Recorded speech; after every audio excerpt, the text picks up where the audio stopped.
എല്ലാവർക്കും നമസ്കാരം. ഇന്നലെ ഞാനൊരു സിനിമ കാണാനിടയായി. ആ സിനിമ എന്നെ ഒരുപാട് ചിന്തിപ്പിച്ചു. ഏതാണ് ആ cinema? Society of the snow.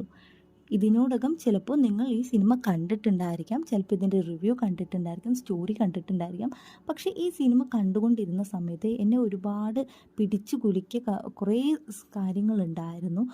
അത് നിങ്ങളായിട്ടൊക്കെ ഒന്ന് ഷെയർ ചെയ്യണമെന്ന് തോന്നി. കണ്ടിട്ടില്ലാത്തവരാണെങ്കിൽ ഈ സിനിമ എല്ലാവരിലും ഉള്ളിലേക്ക് എത്തിപ്പെടണമെന്ന് എനിക്ക് തോന്നി. അതുകൊണ്ടാണ് കുറച്ച് വൈകിയെങ്കിലും ഞാൻ ഇങ്ങനെ ഒരു മൂവിയുടെ റിവ്യൂ ആയിട്ട് വന്നിരിക്കുന്നത് കേട്ടോ. അപ്പം നമുക്ക് നേരെ വീഡിയോയിലേക്ക് കിടക്കാം. അതിന് മുമ്പായിട്ട് നിങ്ങൾ ആരും ഇതുവരെ എൻ്റെ ചാനൽ സബ്സ്ക്രൈബ് ചെയ്തിട്ടില്ലെങ്കിൽ ഒന്ന് സബ്സ്ക്രൈബ് ചെയ്യുക. പിന്നെ എൻ്റെ വീഡിയോസൊക്കെ ഒന്ന് കണ്ട് ഒന്ന് സപ്പോർട്ട് ചെയ്യുക കേട്ടോ. ഇഷ്ടപ്പെട്ടാൽ ലൈക്ക് ചെയ്യുക, ഇഷ്ടപ്പെട്ടില്ലെങ്കിൽ ഡിസ്ലൈക്ക് ചെയ്യുക. അപ്പോൾ നമുക്ക് നേരെ വീഡിയോയിലേക്ക് പോകാം. അപ്പോൾ സിനിമ ഞാൻ നേരത്തെ പറഞ്ഞതുപോലെ ഒരു നടന്ന റിയൽ സ്റ്റോറിയാണ്. 1972 ഒക്ടോബർ 12 ഉറുഗ്വേയിൽ നിന്ന് ചിലിയിലെ സാന്റിയാഗോയിലേക്ക് ഒരു ഫ്ലൈറ്റ് പറന്നു ഉയരുകയാണ്. 45 പേരാണ് ആ ഫ്ലൈറ്റിൽ ഉണ്ടായിരുന്നത്. അതിൽ 40 പാസഞ്ചേഴ്സും 5 ജീവനക്കാരുമാണ് ഉണ്ടായിരുന്നത്. പക്ഷെ ഒരു ഉല്ലാസയാത്ര എന്ന പോലെ തുടങ്ങിയ കളിയും ചിരിയുമായിട്ട് നമ്മൾ സ്കൂളിൽ നിന്നൊക്കെ ട്രിപ്പ് പോകില്ലേ, അതുപോലെ തുടങ്ങിയ ഒരു യാത്ര സെക്കൻഡുകൾക്കുള്ളിൽ തന്നെ ഒരു ഭയങ്കരമായിട്ട് മരണക്കെണിയിലേക്കാണ് അവർ ചെന്നെത്തുന്നത്.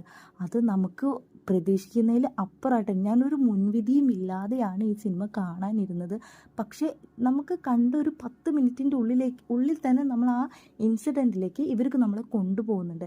പിന്നീട് കുറച്ച് ലാഗായിട്ടാണ് ഈ മൂവി പോകുന്നതെങ്കിലും അതിൽ ഓരോ സെക്കൻഡും അവരെങ്ങനെ സർവൈവ് ചെയ്തു എന്നുള്ള കാര്യം നമുക്ക് ആലോചിക്കുമ്പോൾ തന്നെ നമുക്കത് മനസ്സിലാവും.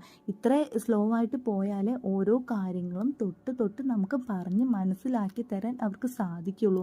അതുകൊണ്ട് തന്നെ 2.5 മണിക്കൂർ എങ്ങനെ ഉണ്ട് ഈ സിനിമ.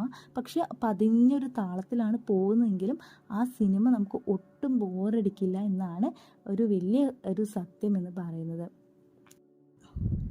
ഈ സിനിമ നമ്മൾ അതിൽ പിടിച്ചിരുത്തുന്ന കാര്യത്തിൽ ഇവർ മേക്കേഴ്സ് വളരെ നന്നായിട്ട് തന്നെ വിജയിച്ചിട്ടുണ്ട് കേട്ടോ. എനിക്ക് ഒരുപാട് ഇഷ്ടപ്പെട്ടു ഈ സിനിമ. അതുപോലെ നിങ്ങൾക്കും ഇഷ്ടപ്പെടും. എന്തായാലും നിങ്ങൾ കാണാത്തവരാണെങ്കിൽ ഒന്ന് പോയി കണ്ടോളൂ കേട്ടോ.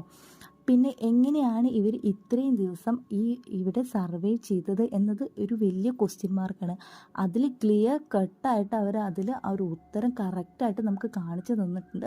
അതായത് മരിച്ച ആൾക്കാരുണ്ടല്ലോ, അവരുടെ ശരീരം ഇവർക്ക് വേറെ ഒരു നിവൃത്തിയും ഇല്ലാതെ കഴിക്കേണ്ടി വരികയാണ്. അങ്ങനത്തെ ഒരു സാഹചര്യത്തിലാണ് അവർ എത്തിപ്പെട്ടിരുന്നത്. കാരണം ചുറ്റും മഞ്ഞാണ്. അങ്ങനത്തെ ഒരു സമയത്ത് ഈ ഒരു കാര്യം അവർ ചെയ്യാൻ പോകുമ്പോൾ തന്നെ അതിലുണ്ടായിരുന്ന ആൾക്കാർക്ക് തന്നെ പല പല അഭിപ്രായങ്ങൾ ഉണ്ടായിരുന്നു. അതെല്ലാം ഈ മൂവിയിലൂടെ അവർ നമുക്ക് പറഞ്ഞു തരുന്നുണ്ട്. അങ്ങനെ നീണ്ട 72 ദിവസങ്ങൾക്ക് ശേഷമാണ് ഇവരെ രക്ഷപ്പെടുത്തുന്നത്. ഇവരെ രക്ഷപ്പെടുത്തുന്ന സമയത്ത് നമുക്ക് കിട്ടുന്ന ഒരു സാറ്റിസ്ഫാക്ഷൻ ലെവൽ എന്ന് പറയുന്നത് അതങ്ങ് പീക്കിലായിരിക്കും കേട്ടോ. കാരണം നമ്മളെ അവിടെ നിന്ന് രക്ഷപ്പെടുത്തിയ പോലെയാണ് നമുക്ക് തോന്നിയത്. എനിക്ക് അങ്ങനെയാണ് തോന്നിയിട്ടുള്ളത്. നമ്മളെ ആ സ്ഥലത്ത് നിന്ന് രക്ഷിച്ച് കൊണ്ടുപോയി നമുക്ക് എത്ര സന്തോഷം വരും. അത്ര ആ ഒരു ലെവലായിരുന്നു ആ സിനിമ കണ്ട് അവസാനിക്കുമ്പോൾ. ഒരു സാറ്റിസ്ഫാക്ഷൻ ലെവൽ എന്ന് പറയുന്നത് ഭയങ്കര ഹൈ ആയിരുന്നു കേട്ടോ. അഭിനയിച്ചിട്ടുള്ള ഓരോ ആൾക്കാരും അവർ നന്നായിട്ട് തന്നെ ആ റോളൊക്കെ ചെയ്തിട്ടുണ്ട്. പിന്നെ ലാസ്റ്റ് നമുക്ക് റിയൽ ആയിട്ടുള്ള ഫോട്ടോസും ആ മൂവിയിൽ കാണിക്കുന്നുണ്ട്. അതൊക്കെ കാണുമ്പോൾ നമുക്ക് വേറൊരു മൈൻഡ് തന്നെ നമുക്ക് ആയി വരും. അപ്പം നിങ്ങൾ ഇതുവരെ ഈ സിനിമ കണ്ടിട്ടില്ലെങ്കിൽ ഒന്ന് കണ്ടു നോക്കി നോക്കൂ. ഒരു അടിപൊളി മൂവിയാണ് കേട്ടോ.